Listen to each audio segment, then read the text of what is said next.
So in exercise one of the first things we're going to do is just organize data in the catalog. And again, if you've been through this before as an instructor, this is just going to show you how to do it in ArcPro. If you're a student just looking at this, just read through this. I don't want to give you a lot of background. I really want to show you the steps for how we deal with this inside of ArcPro. So again, it says before you begin modifying the geodatabase, let's explore the database, the data sets that are provided.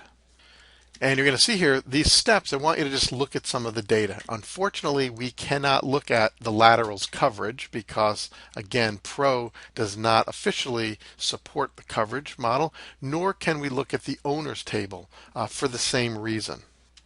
But you'll see in the next part of the exercise, we're going to import that data into the database. In the meantime, let's expand the Montgomery Geodatabase. This is very similar to what you saw in ArcGIS Desktop. So here I can click on, say, the blocks, and I'm going to right-click. But in this case, we've got a little different view that I'm going to look at. We're going to say View the Metadata. And as I look at that, I can look at the blocks, and I can see the geography for the blocks. I can also see the table information for the blocks.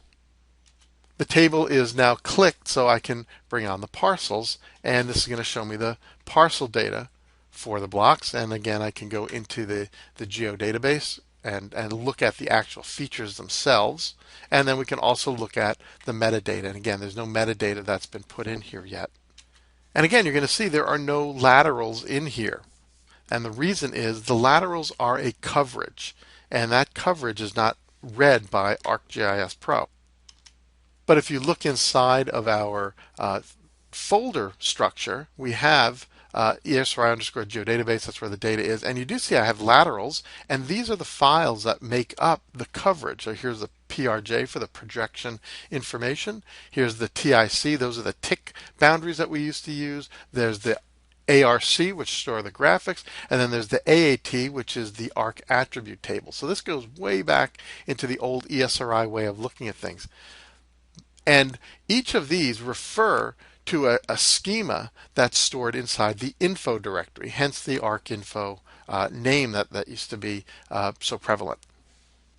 What you don't see here is the owners.dat. It's not even in a layer structure. Actually, where that is it's stored inside of this folder called info. And if I look at this and let's say we maybe edit that with Notepad, it's actually a binary file, and what you'll see are the names of the owners and some dates, and then other data that's just stored in binary form. So it's kind of nothing that we can work with here. We're going to have to be able to grab that from the inside of ArcPro, and there's going to be a way that I'm going to show you that in a moment. And the key to that is this arc.dir, and you can see we have our laterals, the tick for those. You can make out some of these. There's another one, owners.dat.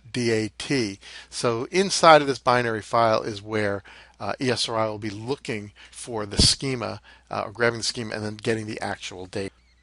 So for now, at least, you can at least begin to look at some of the other layers that are in here. This is the center line, again, no metadata associated with it, but we can look at the geometry as well and the table information that goes along with it. So feel free to explore each of those. And as they say in the lab manual, now that you've found and organized your data, you're ready to start the first task, importing the data into the geodatabase.